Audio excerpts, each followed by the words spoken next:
Hello everyone, good morning to all of you. So hope करता हूँ कि आप सभी ने शेड्यूल के अकॉर्डिंग तैयारी करनी शुरू कर दी होगी। जैसे ही आपको पता है कि हमारा रोज लेक्चर ये 6 बजे अपलोड हो जाता है, तो सभी ने रोज आदत बनानी है कि 6 बजे उठ के ही क्लास को देखना है और उसके बाद अपने बाकी जो काम है उनको साथ साथ में करना है। तो आज का जो हमारा लेक्चर रहने वाला है, इसमें हम डिस्कस करेंगे साइंस के 40 मोस्ट इंपोर्टेंट क्वेश्चंस के बारे में, जो आपके क्लास 3 के लिए बहुत ही ज़्यादा इंपॉर्टेंट है। ठीक है जी। क्लास को स्टार्ट करने से पहले, तो जैसे कि आपको पता है कि एचपी पटवारी के लिए 870 आपका 874 जो पोस्ट है, ठीक है, वो आपके 2023 से 27 के बीच में आने वाली है। तो ये जो टाइम है या फिर जो अभी आने वाले 2-3 महीने हैं, इसी के अंदर आपका एग्जाम देखने को मिल जाएगा। तो अगर आप हमारे से मिलकर तैयारी करना चाहते हो, तो हमारा एचपी पटवारी का ये जो बैच नंबर 6 है, ये लॉन्च हो चुका है 6 दिसंबर से। तो ज्वाइन करने के लिए कहाँ पे जाना पड़ेगा? तो निम्बस कर ऐप को डाउनलोड करके, ठीक है, वहां पे डेमो सेशन को लगा के हमारे सेशंस को ज्वाइन कर सकते हो। उसके साथ ही बात की जाए एचआरटीसी कनेक्टर की टेस्ट सीरीज के बारे में, कोई इसको भी अभी भी परचेज करना चाहता है, तो 5 टेस्ट आपको 99 में प्रोवाइड की जाएगी। कहाँ पे मिलेंगे? निम्बस करियर ऐप पे। उसके साथ अगर बात की जाए कोई एचपी एनटी एलाइड के ये जो बैच नंबर 5 है, इसको ज्वाइन करना चाहता है, तो ये भी आपका लॉन्च हो चुका है। कहाँ मिलेगा? निम्बस करियर ऐप पे। डिस्क्रिप्शन में इसका लिंक दिया हुआ है, या आप हमें इस दिए गए नंबर पे कॉल करके मैसेज करके भी जो कोई क्वेरी है उसको आप पूछ सकते हो। ठीक है जी। उसके अलावा ये हमारे डिफरेंट डिफरेंट कोर्सेज हैं, ठीक है, जो आपको यहाँ पे स्क्रीन पे पब्लिश हो रहे हैं। किसी भी कोर्स को अगर आपने ज्वाइन करना है, तो कहाँ पे जाना पड़ेगा? निम्बस करियर ऐप पे। ठीक है जी। चलिए स्टार्ट करते हैं हमारे आज के सेशन को फर्स्ट क्वेश्चन से। क्या बोला गया फर्स्ट क्वेश्चन में कि जो फंक्शन होता है हैवी वाटर का किसी न्यूक्लियर रिएक्टर में, ठीक है, वो क्या रहता है? ठीक है, तो आपसे न्यूक्लियर रिएक्टर में हैवी वाटर की फंक्शन के बारे में पूछा गया है। तो हमें पता है जो न्यूक्लियर रिएक्टर होता है, उससे क्या होती है? आपकी न्यूक्लियर एनर्जी की प्रोडक्शन की जाती है। और जो एनर्जी है वो हमें एक लिमिटेड फॉर्म में चाहिए होती है। बट जब बहुत एनर्जी प्रोड्यूस होती है, उसको हमें क्या करना पड़ता है? रिस्ट्रिक्ट भी करना पड़ता है। फिर अलग अलग चीजों का यूज किया जाता है, जैसे कि हैवी वाटर हो गया यहाँ पे। तो यहाँ पे हैवी वाटर होता है कि आपका D2O इसको बोला जाता है, ड्यूटेरियम ऑक्साइड इसका नाम होता है। तो इसका फंक्शन क्या है? ऑप्शन नंबर है कि slow down the speed of the neutron, B है increase the speed of neutron, C है कूल डाउन द रिएक्टर, और डी है आपका स्टॉप द न्यूक्लियर रिएक्शन। तो याद रखना है इसका काम क्या होता है। ऑप्शन नंबर एक स्लो करना है किसको? स्पीड ऑफ द न्यूट्रॉन को। तो आंसर आ जाएगा आपका option number A is the right answer. यहां से आपने क्वेश्चन बताना है कि आइसोटोप्स, ठीक है, आइसोटोप्स होते हैं आपके डिफरेंट डिफरेंट किसके? आपके हाइड्रोजन के। ठीक है, H2 के अलग अलग आइसोटोप्स होते हैं, उनके जो अपने नाम है वो आपने मेंशन करने हैं। ठीक है जी, नाम उनके मेंशन करने हैं। क्या उन कौन से आइसोटोप देखने को मिलते हैं? आपके हाइड्रोजन के। आगे बढ़ते हैं। क्या बोला गया यहाँ पे? One of the following processes does not involve in a chemical reaction. ठीक है, तो बोला मतलब इनमें से कौन सी ऐसी प्रक्रिया है जहां पे जो केमिकल रिएक्शन है वो शामिल नहीं है? तो ऑप्शन नंबर है गर्म करने पर मोती का पिघलना, ठीक है, लोहे में जंग लगना, या फिर आपको आपके पेट में खाने का पचना, या फिर आपके जो रिपनिंग ऑफ बनानास। तो यहाँ पे किसमें केमिकल रिएक्शन नहीं हो रही है? तो आंसर आएगा ऑप्शन नंबर ए। ठीक है, गर्म करने में अगर मोमबत्ती पिघल जाएगी तो इसमें आपकी कोई केमिकल रिएक्शन नहीं हो रही है। आगे बढ़ते हैं। अगला क्वेश्चन क्या बोला गया? साथ साथ में देखो, आपने भी क्वेश्चंस के आंसर देने की कोशिश करनी है, साथ साथ में कमेंट सेक्शन में भी आंसर आप देख सकते हो, जैसे से मैं आपको पढ़ा रहा हूँ या आप वीडियो को देख रहे हो। आगे बढ़ते हैं। क्या बोला गया है? Pick the statement which is incorrect about the non metal. ठीक है, तो नॉन मेटल के बारे में आपसे पूछा गया है और बोला गया कि यहाँ पे स्टेटमेंट को चूज कीजिए जो आपकी गलत है ना। तो यहाँ पे पहला है कि आपकी जो ब्रोमीन है ये आपकी लिक्विड नॉन मेटल है, ये देखो बिल्कुल सही है। Graphite is a good conductor of electricity, ये बिल्कुल सही है। Most of the non metals oxides are basic. ठीक है, तो ये आपने एक चीज याद रखनी, जो most of the non metal oxides हैं वो आपके एसिडिक नेचर के होते हैं। कैसे नेचर के होते हैं? आपके एसिडिक नेचर के देखने को मिलते हैं। इसलिए आपकी ये स्टेटमेंट क्या हो जाएगी? गलत हो जाएगी, और यहीं से आपका आंसर क्या आ जाएगा? Option number c is the right answer. ठीक है जी। आगे क्या बोला गया है आपसे कि जो अमीबा में भोजन का पाचन कहाँ पे होता है? ठीक है, तो इन अमीबा जो फूड है डाइजेस्टेड इन द, तो कहाँ पे फूड पचता है? ऑप्शन नंबर ए है फूड वैक्यूल में, बी है माइटोकॉन्ड्रिया में, सी है आपका सीडोपोडिया, और डी है आपका क्लोरोप्लास्ट। तो यहां से आपने एक चीज याद रखनी है कि आपका जो फूड वैक्यूल होता है ऑप्शन नंबर ए, ठीक है, यहाँ पे क्या होता है? आपकी डाइजेशन देखने को मिलती है किसकी? फूड की। कहाँ पे? अमीबा में। देखो, अगर मैं सीडोपोडी की बात करता हूँ, तो देखो ऐसे आपका स्ट्रक्चर होता है अमीबा का, कोई ऐसे अगर आपने स्ट्रक्चर ऐसे देखा होगा आपने। ठीक है, तो यहाँ बीच में एक न्यूक्लियस होता है और यहाँ पे एक संरचना निकली होती है, ठीक है, जिसको बोलते हैं फॉल्स फीड। ठीक है, तो ये क्या करता है? अगर कोई यहाँ से फूड खाना है तो ये करेगा, इसके आसपास घूमता जाएगा, इसको अपने अंदर ले लेगा और फिर डाइजेस्ट कर लेगा। तो ये क्या होता है? आपका स्यूडोपोडिया होता है ना, स्यूडोपोडिया याद रखना है। अब यहां से आपने याद करना है, देखो माइटोकॉन्ड्रिया क्या होता है? आपका स्टोर हाउस ऑफ एनर्जी, इसको बोला जाता है। क्लोरोप्लास्ट, ठीक है, क्लोरोप्लास्ट का आपने आंसर देना है। क्लोरोप्लास्ट का फंक्शन क्या होता है? What is the function of chloroplast? ठीक है, ये आपने आंसर देना है कमेंट सेक्शन में, ऑप्शन नंबर डी का। आगे बढ़ते हैं। आगे आपसे क्या बोला गया है कि जो what are the products obtained by the anaerobic respiration in the plants. ठीक है, अनएरोबिक रेस्पिरेशन क्या होती है? अवायवीय श्वसन इसको बोला जाता है। मतलब यहाँ पे जो रेस्पिरेशन है वो आपकी ऑक्सीजन की एब्सेंस में हो रही है। तो यहाँ पे बोलते हैं क्या प्रोड्यूस हो रहा है? ऑप्शन नंबर है लैक्टिक एसिड और एनर्जी बन रहा है, या फिर कार्बन डाइऑक्साइड वाटर और एनर्जी बन रहा है, इथेनॉल प्लस कार्बन डाइऑक्साइड और एनर्जी बाहर निकल रही है, या आपका पायरुवेट बन रहा है। तो क्या बन रहा है? कहाँ पे? प्लांट्स में ये आपसे पूछा गया है। देखो अगर प्लांट्स की बात की जाए तो वहां पे फॉर्मेशन होती है आपकी इथेनॉल की, कार्बन डाइऑक्साइड, और यहाँ पे स्मॉल अमाउंट ऑफ एनर्जी निकलती है ना, स्मॉल अमाउंट ऑफ एनर्जी यहाँ से देखने को मिलती है, और इथेनॉल आपको कार्बन डाइऑक्साइड की यहाँ पे क्या होती है? प्रोडक्शन भी हो जाती है। ठीक है, ये आपने चीज यहाँ से याद रखनी है। आगे बढ़ते हैं। आगे आपसे पूछा गया है कि जो fruits are form from the, तो देखो बोला कि जो फ्रूट्स है उनका जो निर्माण है वो किससे होता है? क्या स्टेमन से बनते हैं फ्रूट, स्टिग्मा से बनते हैं, ऑबरी से बनते हैं, या ओब्यूल से बनते हैं? तो याद रखना है कि आपकी जो ओबरी है इससे क्या बनते हैं? आपका फ्रूट बनता है। ठीक है, और आपका जो ओब्यूल है इससे क्या बनता है? आपका सीड बनता है। सीड की फॉर्मेशन होती है ओब्यूल से, फ्रूट की फॉर्मेशन होती है आपकी ओबरी से। यहां से अब आपने इन दोनों में से बताना है कि कौन सा मेल पार्ट है प्लांट का, कौन सा फीमेल पार्ट है। स्टिग्मा, स्टेमन और स्टिग्मा में से मेल कौन सा है, फीमेल पोर्शन कौन सा है, ये आपने आंसर देना है कमेंट सेक्शन में। ठीक है, देखो तब आप भी आंसर देते रहोगे, इंडल्ज रहोगे, तभी आपको मजा आएगा ना। आप आंसर दे पा रहे हो तो इसका मतलब है कि आपकी तैयारी काफी अच्छी है। तो सभी ने साथ में आंसर देने की कोशिश करनी है। अगला बोला कि how will information travel with in A neuron. ठीक है, तो मतलब न्यूरॉन के स्ट्रक्चर के बारे में आपसे पूछा गया है कि न्यूरॉन के स्ट्रक्चर में जो इन्फॉर्मेशन है वो कैसे कैसे ट्रेवल करती है। तो यहाँ पे एक आपका ऑर्डर दिया हुआ है, आपने देखना कि सही ऑर्डर कौन सा है। तो ऑप्शन नंबर ए है आपका dendrite, then cell body, axon, nerve ending. इस तरह से आपको सारे ऑप्शन दिए हुए हैं। तो देखो जो हम न्यूरॉन का स्ट्रक्चर देखते हैं, सबसे पहले बाल की संरचना निकली होती है, तो उनको क्या बोलते हैं? डेंड्राइट बोलते हैं। अब डेंड्राइट के बाद आपका अंदर वाला सेल पोर्शन शुरू हो जाता है, जहां पे अंदर आपका क्लोरोप्लास्ट आपका क्या देखने को मिलता है? साइटोप्लाज्म देखने को मिलता है, न्यूक्लियस देखने को मिलता है। तो उसको क्या बोलते हैं? सेल बॉडी बोलते हैं। सेल बॉडी के बाद आपका एक्सोन देखने को मिलता है, और उसके बाद आपकी नर्व एंडिंग देखने को मिलती है। तो आंसर तो आपको यहाँ से आएगा ऑप्शन नंबर ए। ठीक है, आंसर क्या आ जाएगा आपका? Option number A is the right answer here. ठीक है जी, ये आपने याद रखना है। आगे बढ़ते हैं। आगे बोला हुआ है कि which section of the DNA, ठीक है, which section of the DNA provides information for one protein. तो बोला है कि डीएनए का ऐसा कौन सा भाग है जो एक प्रोटीन की जो जानकारी है वो आपको देता है, प्रदान करता है? न्यूक्लियस करता है, क्रोमोसोम करता है, ट्रेट, या फिर जीन? तो यहाँ पे याद रखना है जो आपके जीन्स होते हैं वो आपकी इंफॉर्मेशन को प्रोवाइड करते हैं किसी भी पर्टिकुलर न्यूक्लियस की या प्रोटीन की। आपने इंफॉर्मेशन आपने अगर आपको चाहिए तो कहाँ से मिलेगी? आपको जीन से मिल जाएगी। ठीक है, अब यहाँ से देखो न्यूक्लियस है, न्यूक्लियस के पास क्या होता है? खुद का आपका डीएनए देखने को मिलता है, ये आपने याद करना है। ठीक है, न्यूक्लियस के बाद खुद का क्या होता है? डीएनए देखने को मिलता है। उसके बाद क्रोमोसोम्स। ठीक है, जल्दी से आपने क्रोमोसोम के बारे में बताना है कितने नंबर ऑफ क्रोमोसोम मिलते हैं। ठीक है, यहाँ पे आपके ऑटोसोम्स कितने होते हैं, ऑटोसोम कितने होते हैं, और सेक्स क्रोमोसोम कितने होते हैं। ठीक है, ये मेरे को कमेंट सेक्शन में आंसर देना सभी ने। ऑटोसोम कितने होते हैं और आपके सेक्स क्रोमोसोम कितने देखने को मिलते हैं, जल्दी से आंसर देंगे कमेंट सेक्शन में। ठीक है जी, बढ़ते हैं अगले क्वेश्चन की तरफ। क्या बोला गया अगले क्वेश्चन में कि a person went for a medical checkup. ठीक है, एक पर्सन क्या करता है? मेडिकल चेकअप के लिए जाता है, और वो क्या उसको फाउंड करता है कि जो कर्वेचर है उसकी आई का वो बढ़ चुका है, मतलब जो आई का कर्व है वो बढ़ चुका है। मतलब which defect he is likely to suffer from. ठीक है, तो मतलब इससे हमें क्या पता चलता है कि वो कौन से डिफेक्ट से सफर कर रहा है। अब देखो जब कहीं भी आंख का जो कर्व है, ठीक है, अगर वो बढ़ जाएगा तो इसका मतलब है कि उसको मतलब उसकी जो फोकल लेंथ है वो क्या हो जाएगी? कर्व बढ़ जाएगा, पतला हो जाएगा। तो मतलब यहाँ पर उसको पास की चीजें दिखेंगी, वो दूर की चीजें अच्छे से नहीं दिखेंगी। तो यहाँ से याद रखना है कि वो किससे ग्रसित हो जाएगा? यहाँ पे मायोपिया से। ठीक है, याद रखना आंसर क्या आ जाएगा आपका? मायोपिया। अब देखो आपको यहाँ से आंसर देना है कि इनमें से कौन सा ऐसा डिफेक्ट है जो आपका एज की वजह से होता है। ठीक है, आपको पता है कि एज के साथ में जो हमारी मसल्स है वो वीक होती जाती है। तो यहाँ से आंसर देना है कि इनमें से कौन सा आपका एज की वजह से डिफेक्ट देखने को मिलता है, और कौन आपका ऐसा डिफेक्ट है जो आपकी आंखों में खराबी की वजह से होता है। ठीक है, वो तो आपके मायोपिया और आपका हाइपरमेट्रोपी हो गया। इन दोनों में से बताना है कि आपने कौन सा डिफेक्ट है जो आपका एज के साथ होता है। एज के साथ वो डिफेक्ट देखने को मिलेगा ही मिलेगा। ठीक है जी, आगे बढ़ते हैं। तो यहाँ पे क्या बोला गया है कि the splitting of white light into different colours on passing through a prism is called.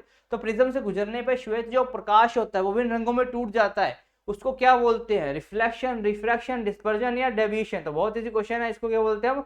Dispersion of light बोलते हैं। तो अब आपने यहाँ से एक और चीज आंसर देनी है कि आपका जो रेनबो फॉर्मेशन होती है ना, रेनबो आपने देखा ही होगा, तो जो इंद्रधनुष बनता है, ठीक है, उसके पीछे कौन कौन से फिनोमेना इन्वॉल्व होते हैं, मतलब कौन कौन से फिनोमेना वहां पे देखने को मिलते हैं जब रेनबो की फॉर्मेशन होती है, ये आपने आंसर देना है। ठीक है जी, आगे बढ़ते हैं। आंसर आएगा ऑप्शन नंबर सी। आगे क्या बोला गया है कि जो आपका इलेक्ट्रिकल रेजिस्टिविटी है ऑफ ए मेटेलिक वायर वो किस पे डिपेंड करती है, किसी दिए गई धातु की जो तार की जो विद्युत प्रतिरोधकता है वो किस पे निर्भर करती है, तो किस पे निर्भर करती है, उसकी लेंथ के ऊपर, उसकी थिकनेस के ऊपर, शेप के ऊपर, या नेचर ऑफ द मटेरियल के ऊपर। याद रखना है नेचर ऑफ द मटेरियल के ऊपर आपकी रेजिस्टिविटी डिपेंड करती है, इसका शेप से, ठीक है, लेंथ से या फिर उसकी थिकनेस से कोई लेना देना नहीं है, ये डिपेंड करती है नेचर ऑफ द मटेरियल के ऊपर और आपका टेम्परेचर के ऊपर, ठीक है। तो दो चीजें आपने यहाँ से ध्यान में रखनी है रेजिस्टिविटी के बारे में। रेजिस्टेंस नहीं पूछा हुआ यहाँ से, रेजिस्टेंस और रेजिस्टिविटी में फर्क रहता है, दोनों चीजों को आपने ध्यान में रखना है। आगे बढ़ते हैं, आगे आपसे पूछा गया है कि एक फ्यूज है, ठीक है, ये जो फ्यूज वायर है वो क्या लगातार जलती जा रही है, repeatedly gets burn when used with a good heater, ठीक है, तो अच्छे हीटर से यूज कर रहे हो तो लगातार आपकी जो फ्यूज वायर है वो जलती जा रही है। तो बोलते हैं ये एडवाइस किया जाता है to use a fuse wire of, तो हमें क्या एडवाइस किया जाएगा कि हम कैसी फ्यूज वायर का यूज करें, ठीक है, जिसकी ज्यादा लेंथ हो, जिसकी रेडियस थोड़ी सी कम हो, ठीक है, जिसकी लेंथ कम हो या फिर जिसकी रेडियस ज्यादा हो, मतलब जिसकी मोटाई ज्यादा हो। तो याद रखना जिसकी मोटाई ज्यादा होगी उस वायर का यूज करने की जो सलाह है वो आपको दी जाएगी, तो इसलिए आंसर आ जाएगा आपका ऑप्शन नंबर डी, ठीक है, आंसर क्या आ जाएगा आपका option number D is the right answer. आगे बढ़ते हैं, आगे क्या बोला गया है कि जो एनर्जी वैल्यू है फूड की वो मेजर किसकी टर्म्स में की जाती है, तो आपने देखा होगा कि आजकल बहुत सारे लोग डाइट कॉन्शियस है, तो क्या बोलते हैं कि हमें खाने में किसकी कमी करनी है, जो कैलोरीज है उनको बर्न करना है, ठीक है, तो इसलिए जो कैलोरीज है याद रखना है, जो कैलोरीज है ठीक है कैलोरी बोलते हैं, ये आपकी वैल्यू है, ठीक है, जो मतलब ये जो वैल्यू ऑफ द फूड है उसको मेजर करने का काम कौन करती है, वो आपकी कैलोरीज करती हैं, ये आपने इस चीज का याद रखना है, ठीक है। और एक कैलोरी में कितने जूल होते हैं, 1 calorie is equal to how many joule, तो ये आपने याद रखना है किसके बराबर होता है, ये आपने मेरे को आंसर देना है कमेंट सेक्शन में, ठीक है जी। आगे बढ़ते हैं, आगे आपसे एटम के बारे में पूछा गया कि most of the space in an atom is, ठीक है, तो मोस्ट ऑफ द जो परमाणु के अंदर सबसे ज्यादा जगह क्या होती है, तो ऑप्शन नंबर है कि ये किसी पॉजिटिव चार्ज से फिल होती है, बी है कि खाली होती है, सी है filled with negative charge, D है फिल्ड विद न्यूट्रॉन्स। तो मोस्ट ऑफ द जो स्पेस रहती है किसी एटम के अंदर वो क्या रहती है, आपकी खाली रहती है, ये आपने चीजें ध्यान में रखनी है, आंसर आएगा ऑप्शन नंबर बी। आगे बढ़ते हैं, आगे पूछा गया जो कैंडेला है वो किसकी इकाई है, ठीक है, आपको पता है कि आपके 7 फंडामेंटल यूनिट देखने को मिलती है, 7 फंडामेंटल यूनिट देखने को मिलती है, नाम बता देना क्या क्या होता है उनका, ठीक है, 7 फंडामेंटल यूनिट जो आपके देखने को मिलते हैं, नाम आपने उनका मेंशन करना, उनमें से एक यूनिट आपका कैंडेला भी देखने को मिलता है। तो बोलते जो कैंडेला है वो किसका यूनिट होता है, इलेक्ट्रिक इंटेंसिटी का, मैग्नेटिक इंटेंसिटी का, ल्यूमिनस इंटेंसिटी का, ये नन ऑफ दी अबव। तो यहाँ पे आंसर आएगा ऑप्शन नंबर सी। तो याद रखना है ल्यूमिनस इंटेंसिटी को हम मेजर करने के लिए जिस यूनिट का यूज करते हैं उसको क्या बोला जाता है, कैंडेला के नाम से जानते हैं, ठीक है, आंसर आएगा ऑप्शन नंबर सी। आगे आपसे पूछा गया है कि the vitamin required for the synthesis of nucleic acid, कि न्यूक्लिक एसिड को बनाने के लिए कौन से विटामिन की जरूरत पड़ती है, ऑप्शन नंबर है आपका टोकोफेरोल, इसको क्या बोलते हैं विटामिन ई के नाम से जानते हैं, फॉलिक एसिड आपका विटामिन B9 होता है, साइनोकोबालामिन आपका विटामिन B12 के नाम से जाना जाता है, राइबोफ्लेविन आपका विटामिन B2 होता है, बट यहाँ पे आंसर आएगा ऑप्शन नंबर बी, जो फॉलिक एसिड है, ठीक है, ये चाहिए होता है अगर आपने न्यूक्लिक एसिड की सिंथेसिस करनी है। तो याद रखना यहाँ पे आंसर आ जाएगा आपका option number b is the right answer. आगे बढ़ते हैं, आगे क्या बोला गया है कि which of the following metal is not attacked by the environment, मतलब निम्नलिखित में किस धातु पर पर्यावरण द्वारा आक्रमण नहीं होता, मतलब इसका मतलब है कि जो धातुएं पर्यावरण में रखने पे भी मतलब अगर आपको उसको बाहर रख दो खुले में उसके अंदर कोई फर्क नहीं पड़ेगा, वैसे की वैसी रहेगी, वो कौन सी है, सिल्वर है, गोल्ड है, आयरन है या कॉपर है। तो याद रखोगे इसका आंसर क्या जाएगा आपका gold is the right answer, हालांकि बाहर रखोगे तो कोई उठा के ले जाएगा, इसके अलावा तो उसका कुछ नहीं हो सकता, क्योंकि ये जो बहुत कम रिएक्ट करती है ये इनर्ट होती है ना, इनर्ट गैसेज, इनको इनर्ट मेटल के नाम से जाना जाता है, तो ये क्या करती है आज के आसपास कोई भी आता रहेगा ये उससे रिएक्ट नहीं करेगी, तो गोल्ड यहाँ पे क्या आ जाएगा सही आंसर हो जाएगा।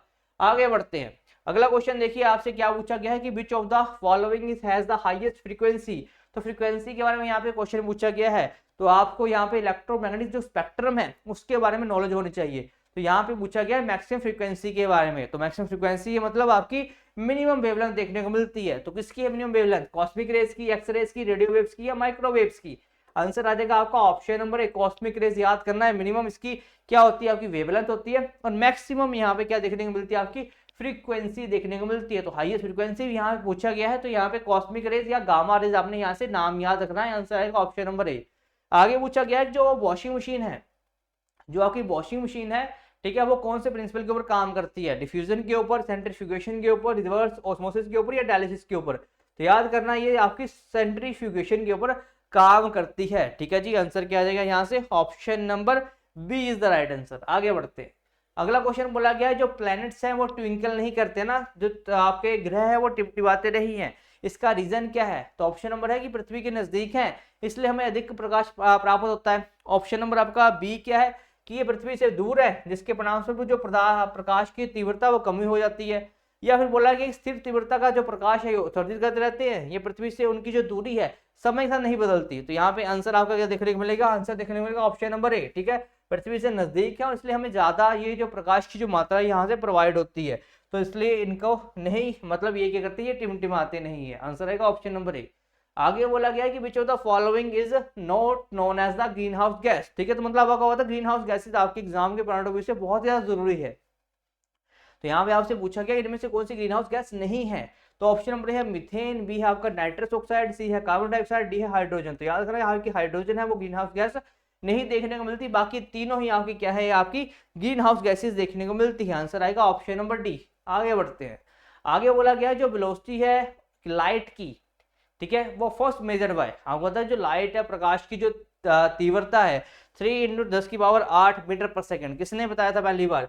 गलीलियो ने, न्यूटन ने, आइंस्टाइन ने या रोमर ने? नाम याद कर लेना, इनका नाम था इनका रोमर। ठीक है, जिसने क्या बताया था स्पीड ऑफ लाइट के बारे में या फिर आपकी वेलोसिटी ऑफ लाइट के बारे में। ठीक है जी, आंसर है ऑप्शन नंबर डी। आगे क्या बोला गया है जो एनर्जी है, ठीक है जी, जो एनर्जी है जो ट्रेवल करती है सन से लेके अर्थ तक, वो कौन से मीडियम के, मतलब यहाँ पे कौन सा फिनोमेना के थ्रू जाती है? कंडक्शन के थ्रू, कन्वेक्शन के थ्रू, रेडिएशन के थ्रू या फिर आपका मॉड्यूलेशन के थ्रू? तो याद रखना है जहाँ पे कोई मीडियम नहीं होता वहां पे जो रेडिएशन है वो कैसे ट्रांसफर करती है, तो मतलब जो ऊर्जा है वो कैसे ट्रांसफर करती है, वो रेडिएशन के थ्रू। ठीक है, तो आंसर आ जाएगा आपका ऑप्शन नंबर सी, विकिरण is the right answer here. आगे बोला गया जो फोटो इलेक्ट्रिक इफेक्ट है, ठीक है, इसकी जो डिस्कवरी है वो किसने करी थी? इसकी डिस्कवरी के लिए इनको नोबेल प्राइज भी दिया गया था। ठीक है, ये भी चीज आपने यहाँ से ध्यान रखनी है, किसको दिया गया था? तो यहाँ पे option number a Hertz, b है आइंस्टाइन, सी प्लैंक और डी है न्यूटन। तो याद करना है आइंस्टाइन। ठीक है, आइंस्टाइन ने की थी खोज किसकी? फोटो इलेक्ट्रिक इफेक्ट की, और इसी के लिए इनको क्या दिया गया था? नोबेल प्राइज से नवाजा गया था। ठीक है जी, आगे बढ़ते हैं। तो बोला गया है जो नेचुरल डाई है जो प्रेजेंट होती है आपकी हल्दी में, ठीक है, क्या बोला गया? Present is the turmeric. ठीक है, उसको क्या बोला जाता है? उस डाई का नाम क्या है? सिनामिन है, फिनोल्फिथलिन है, मिथाइल ऑरेंज है, ये फिर आपका करक्यूमिन है। तो इनका नाम याद कर लेना, इसका नाम है आपका करक्यूमिन। ठीक है, ये है आपकी नेचुरल डाई जो आपकी कहाँ प्रेजेंट होती है? आपकी टर्मरिक के अंदर, मतलब हल्दी के अंदर ये मौजूद रहती है। आगे बढ़ते हैं। आगे बोला गया कि what is use to prevent freezing of the fuel in spacecraft. ठीक है, तो बोला कि अंतरिक्ष यानों में जो ईंधन है उसको जमने से रोकने के लिए किसका प्रयोग किया जाता है? बेंजीन का, ग्लाइकोल का, एसिटिलीन का या एस्टर का? याद रख लेना यहाँ पे ग्लाइकोल का इंजन में, मतलब ग्लाइकोल का यूज किया जाता है ईंधन को, ठीक है, आपके जमने से रोकने के लिए। ठीक है, आंसर आएगा ऑप्शन नंबर बी। आगे बोला गया आपसे कि pulses are rich sources of which of the following, दालें हैं निम्नलिखित में से किसका समृद्ध स्रोत है? कार्बोहाइड्रेट्स का, ठीक है, प्रोटीन का, खनिज का या विटामिन ए का? तो याद करना जो आपकी दालें हैं, ठीक है, ये आपकी प्रोटीन का बहुत अच्छा सोर्स होती है। और आपने ये भी याद रखना कि मिलेट्स की जो प्रोडक्शन है, ज्वार बाजरा, ठीक है, इनके ऊपर काफी जोर दिया जा रहा है। ठीक है, तो यहाँ पे क्यों जोर दिया जा रहा है? क्योंकि ये जो हमारा साल 2023 है इसको बोला जाता है ईयर ऑफ द मिलेट्स। ठीक है, ये भी चीज आपने याद रखनी है। आगे आपसे क्वेश्चन पूछा गया है in case of negative work the angle between the force and displacement is. ठीक है, तो बोला गया है कि जो नेगेटिव वर्क का मतलब क्या होता है कि मैं काम यहाँ पे कर रहा हूँ, मतलब मैं फोर्स यहाँ पे लगा रहा हूँ, बट जो डिस्प्लेसमेंट है वो ऑपोजिट डायरेक्शन में हो रही है, तो इसमें एंगल कितना दिखेगा? मतलब मैं यहाँ पे फोर्स लगा रहा हूँ, काम इस साइड पे हो रहा है, तो कितना एंगल देखने को मिलेगा? 0, 45 डिग्री, 90 या 180? तो यहाँ पे एंगल देखने को मिलेगा option number D, 180 degree angle आपका देखने को मिलेगा। आंसर आएगा ऑप्शन नंबर डी। ठीक है जी, आगे बढ़ते हैं। आगे बोला गया what type of image is formed on the cinema screen. ठीक है, तो आप सिनेमा देखने जाते होगे, ठीक है, सैम बहादुर भी की देखी होगी, तो उसमें जब आपकी पर्दे के ऊपर, स्क्रीन के ऊपर जब रोशनी गिरती है तो वहां पे कैसी इमेज बनती है? Virtual image, real image, both, या फिर all the statements are true? तो याद रखना यहाँ पे किस इमेज की फॉर्मेशन होती है? आपकी रियल इमेज की जो फॉर्मेशन आपको यहाँ पे देखने को मिलती है। ठीक है, तो ये सारी चीजें आपने यहाँ से ध्यान रखनी है। आंसर आएगा ऑप्शन नंबर बी, वास्तविक छवि इज द राइट आंसर। आगे क्या बोला गया है कि निम्नलिखित में से कौन सी गैस चूने के पानी को दुधिया कर देती है ना? तो अगर हमने कोई गैस डाला है चूने के पानी में तो वो क्या हो जाएगा? वो आपका मिल्किश हो जाएगा। तो याद रखना इसका नाम क्या? कार्बन डाइऑक्साइड, ऑक्सीजन, नाइट्रोजन या हाइड्रोजन? तो जब कभी आप कार्बन डाइऑक्साइड को पास करोगे कहाँ से, लाइम वाटर से पास करके एक आपका ये जो पानी है इसका कलर कैसा हो जाएगा, मिल्किश हो जाएगा। और जो लाइम वाटर है इसका फॉर्मूला क्या होता है, ठीक है, लाइम वाटर का फॉर्मूला क्या होता है, ये आपने मेरे को कमेंट सेक्शन में आंसर देना है, what is the formula of lime water. ठीक है जी, आगे बढ़ते हैं। अगला क्वेश्चन क्या बोला गया आपसे, बोला गया कि which of the following glands is present between the lungs. ठीक है, तो मतलब कौन सी जो ग्रंथि है वो फेफड़ों के बीच में मौजूद होती है, पिट्यूटरी, हाइपोथैलेमस, थाइमस या फिर आपका पीनियल। तो याद रखना है आपका ये जो थाइमस ग्लैंड है ये आपका कहाँ प्रेजेंट होता है, बिटवीन द आपके लंग्स के बीच में। आंसर आएगा ऑप्शन नंबर सी। आगे क्या बोला गया, सोलर एनर्जी कैसे बनती है, सोलर एनर्जी का मेन कारण क्या है, किसकी वजह से बनती है, केमिकल एक्शन की वजह से, कंबशन एक्शन की वजह से, फिशन एक्शन की वजह से, फ्यूजन एक्शन की वजह से। तो आपको पता है जो फ्यूजन एक्शन है अभी तक इंसान इसको अचीव नहीं कर पाए हैं धरती के ऊपर, और अचीव कर भी पाए हैं तो सस्टेन नहीं कर पाए हैं, है ना। तो यहाँ पे याद रखना है कि आपकी जो सन से एनर्जी मिलती है वो कैसे मिलती है, कौन सी रिएक्शन होती है वहां पे, तो फ्यूजन रिएक्शन आपको वहां पे देखने को मिलती है। अगला क्वेश्चन देखते हैं क्या बोला गया है, बोला गया है body absorb heat most if it is, अगर कोई पिंड है वो ऊष्मा को सबसे अधिक अवशोषित कब करेगा। तो यहाँ पे ऑप्शन लिया है कि अगर वो काला और स्मूथ हो, अगर वो काला और खुरदरा हो, या फिर अगर वो सफेद और काला हो, या फिर आपका सफेद और खुरदरा हो।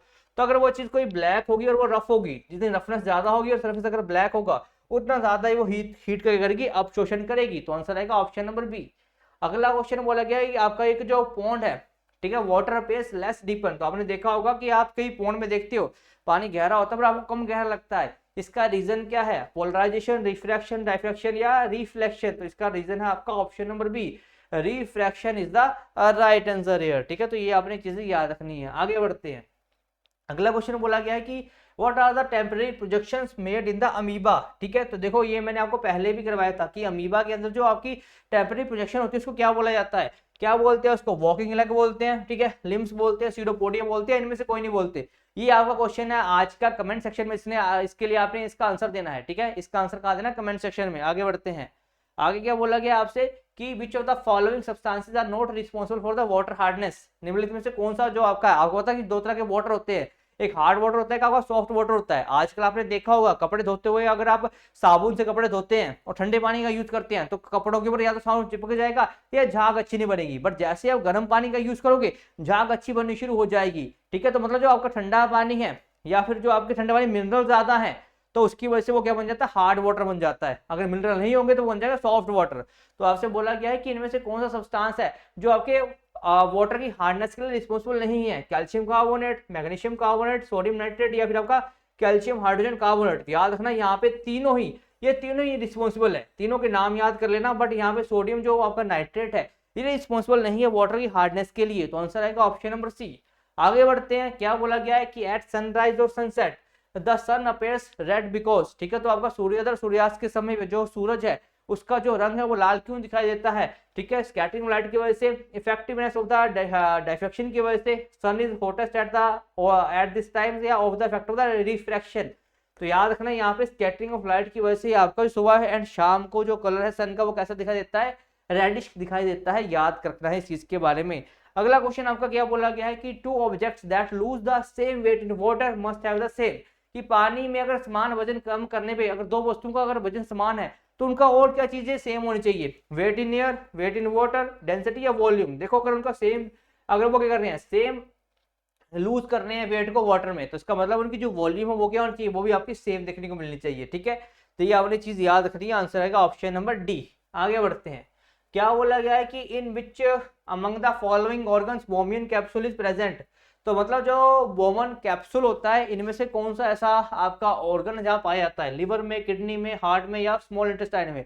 तो याद रख लेना जो बोमन कैप्सूल है वो आपका कहाँ पाया जाता है, वो आपका देखने को मिलता है किडनी में। ठीक है, किडनी में। और फंक्शनल यूनिट ऑफ किडनी को क्या बोला जाता है, इसका आपने कमेंट सेक्शन में आंसर देना है। What is the functional unit of kidney, और कितने जो वो फंक्शनल यूनिट की वैल्यू हो कितनी पाई जाती है किडनी में, ये आपने बताना है।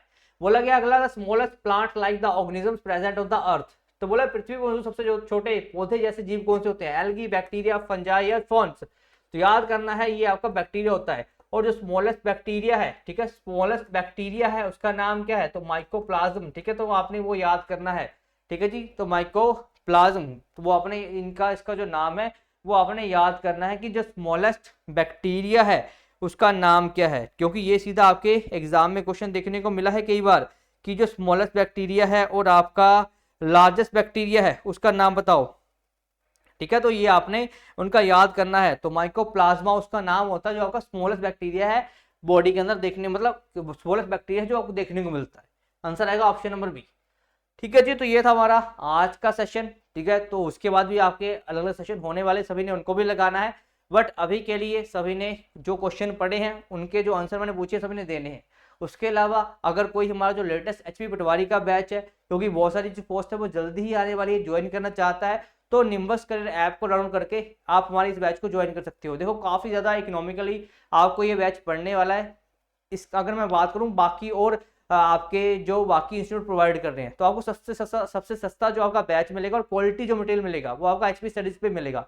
1500 में आपको ये जो बैच है प्रोवाइड किया जा रहा है। कोई भी अगर ज्वाइन करना चाहता है तो निम्बस के ऐप को डाउनलोड करके ज्वाइन कर सकता है। डेमोस्ट्रेशन वहां पे फ्री ऑफ कॉस्ट है, जिनको अपलोड कर दिया गया है। टेस्ट सीरीज भी आपको यहाँ पे फ्री ऑफ कॉस्ट मिलेंगी जो हमारे मतलब कोर्स पे जिन्होंने ज्वाइन किया होगा। उसके अलावा कोई अगर टेस्ट सीरीज को ज्वाइन करना चाहता है एचआरटीसी के कंडक्टर की, तो उसको भी आप ज्वाइन कर सकते हो।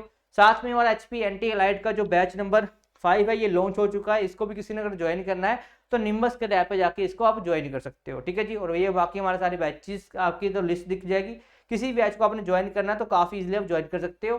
ठीक है जी, तो ये था हमारा आज का सेशन की पीडीएफ कहाँ पे मिलेगी, तो यहाँ पे याद रखना एचपी स्टडी 01 पे जो हमारा टेलीग्राम ग्रुप है, यहाँ पे आपको सेशन की पीडीएफ मिल जाएगी। तो अगर सेशन अच्छा लगा हो तो सभी ने लाइक करना है, ठीक है, शेयर भी करना है इस सेशन को, और जो नए आए चैनल पे उन्होंने चैनल को सब्सक्राइब भी करना है। ठीक है जी, तो अभी के सेशन में इतना ही, मिलते हैं अगले सेशन में। Till then thank you and all the best.